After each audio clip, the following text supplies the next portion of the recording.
Evo nas u još jednom Rap Hero intervjuu. Sa mnom je Giuliano Nola, poduzetnik poznat po projektima kao što su Crno jaje, Go Home, Osiguraj me i Gama šefu koji će dobiti uskoro jedno proširenje. Giuliano, molim te, možeš li mi ispričati, samo ukratko podsjetiti ljude što je Gama šef? Gama šef je kuharski robot koji može spremiti bilo koje jelo iz jednog lonca, a da vi pritom u kuhanju ne morate znati ništa. Znači, znam da zvuči možda malo neobično, ali uistinu je to tako. Sama ideja je došla prije nekih 6 godina. Dražen i ja, moj partner Dražen Drnas i ja, smo imali u jednom trenutku vremena malo viška vremena i viška novca. I kako smo obojica baš amaterski kuhari i zaljubljenici u hranu, išli smo vidjeti možemo li mi napraviti nešto što bi nam moglo skuhati ručak kad smo recimo gladni, a dođemo kući, a nemamo šta jesti. Ja? To je to. I za početak je to bio izazov dvojice inženjera, da li uopće to mi možemo složiti, da li uopće to može funkcionirati. I radili smo doslovce u garaži, bez nekakvih velikih ambicija, ali prekretnica se dogodila kad je Draženova punica probala to jelo koje nas inače kritizirala i govorila šta vi tu radite, i kad je zatražila još. I onda smo mi ostavili i kacavide i 3D printere i sve ove ostale stvari i odlučili od toga napraviti biznis. U početku smo dobili podršku od Podravke, znači sa jednim ulaganjem i nekakvim partnerstvom za hranu, i to treba biti uređaj koji smo namjeravali staviti u svaku kuhinju. Jel?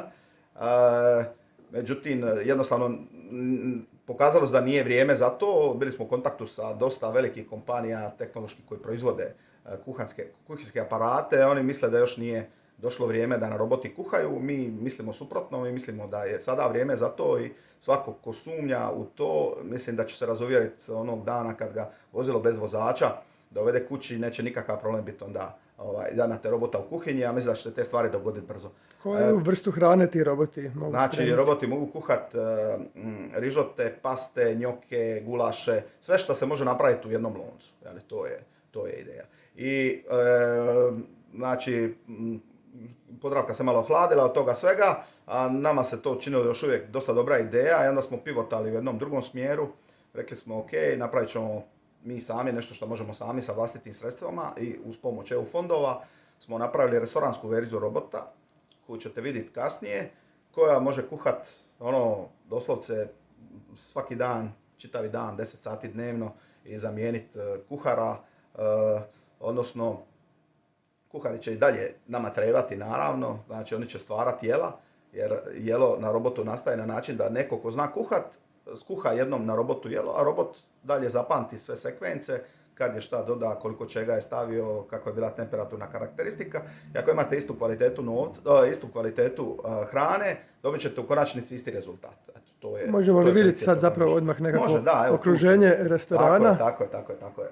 Znači, evo, tu su roboti, sada su trenutno u nekakvoj statusu, čekaju za narudžbu, ali kompletan restoran će biti napravljen na način da će biti bez konobara i bez kuhara. Znači, sami ćete naručivati hranu preko self-ordering kioska, i nakon toga ćete moći, znači nakon same te narudžbe, roboti će vam praktički sami, neko će ih napuniti, jel?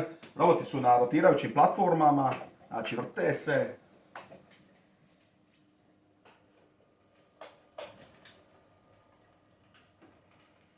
I tako, bit će nekakva atrakcija, bit će malo drugačije, nešto što niste do sada vidjeli, iz razloga što ih nećemo staviti negdje iza. Znači, roboti će biti nekakve ideje da roboti budu glavne zvijezde. Znači, oni će biti naše kuharske zvijezde, imat će imena, i u restoranu koji otvaramo u Zagrebu na jesen, bit će ih 5, kuhat će u jednoj liniji i moćete jako dobro jest za relativno malo novca. Koliko manje onda ljudi restoran taj zapošljava i nekako uštede ostvaruje? U principu će nam trebat će nam ljudi,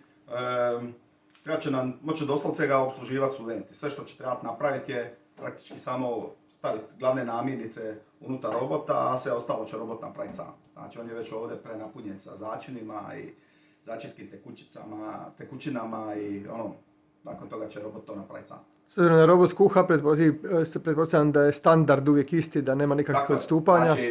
Znači, recepte trenutno radimo sa jednim našim mladim šefom koji ima iskustvo rada u Michelin star restoranima, Vedran Varvodić se zove, i napravili smo već jednu čitavu seriju recepata, fantastičnih jela koje ćete uskoro moći probati.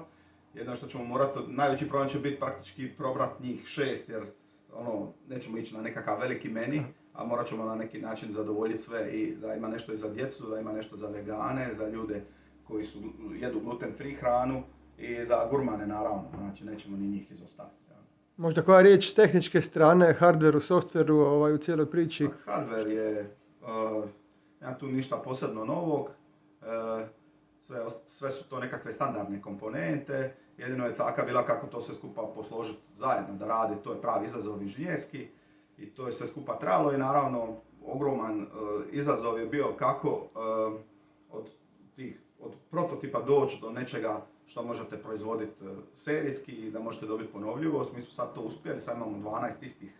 Znači, nakon 6 godina smo uspjeli napraviti 12 istih i napraviti nekakvu mini seriju da ih možemo dalje proizvoditi. Ja. Nakon tog jednog restorana, jesu li u planu drugi? Pa jesu, u planu je dalje širenje po franšiznom modelu. Znači, nije na cilj baviti se ugostiteljstvom.